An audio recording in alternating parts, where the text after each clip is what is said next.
the issues you're asking about, unfortunately, are prevailing nowadays among the Muslims. Celebrating birthdays.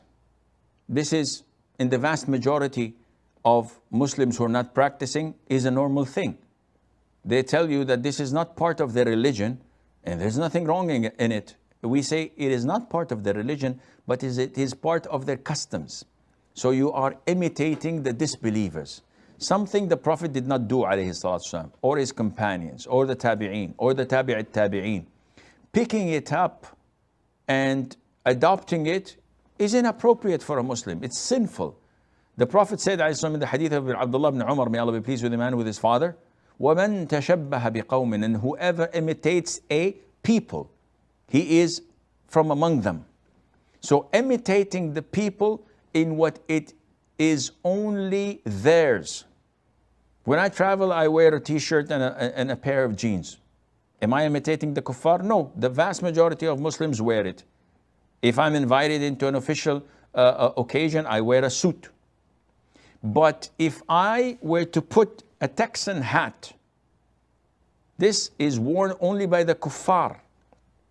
This is not permissible. If a woman wears a kimono, I think it's called, I don't know.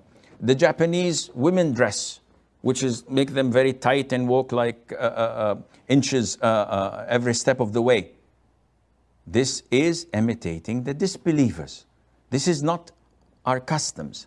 We are not allowed to imitate them. We have our own traditions and dignity and dress code, and we're identified by it.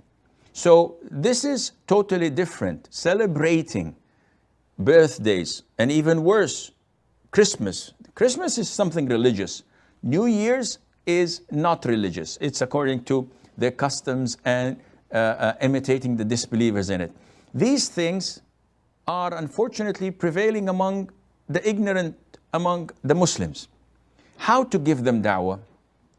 You have to look at the bigger picture, akhi. Don't focus on the small things, because it will be an issue of debate, on and off, on and off.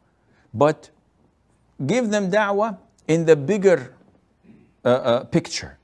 And that is by having them love to follow the Quran and to follow the Sunnah, to appreciate the dignity and the honor they have in abiding by the Sunnah, to appreciate the pride of Islam by not imitating the disbelievers. Generally speaking, once you build this up, once you build the love of the Sunnah in every single thing in their lives, it would be easy for you, inshallah, to redirect them and tell them that we have to leave this for the sake of Allah Azza wa Jal. See, I always give the same example, and it's a beautiful example, and this is why I always repeat it. Life, our lives, is a big picture. Islam is a frame. In Islam, we're told to put this frame and cut all the loose edges from the sides of our lives. So we have to cut all our desires, or our wishes and habits and customs and hobbies that go out of the frame of Islam. Once we do this, Islam fits like a glove over our lives, and we are properly considered to be proper practicing pious Muslims. If you fail to do this, you're not a proper Muslim. You're not a practicing Muslim, because the people now say, oh, I cannot give up this hobby. I love this wish that I have, these desires, these habits. So they start to break the edges of the frame and bring duct tape and bring extensions of wood and use nail and hammers to reform this frame.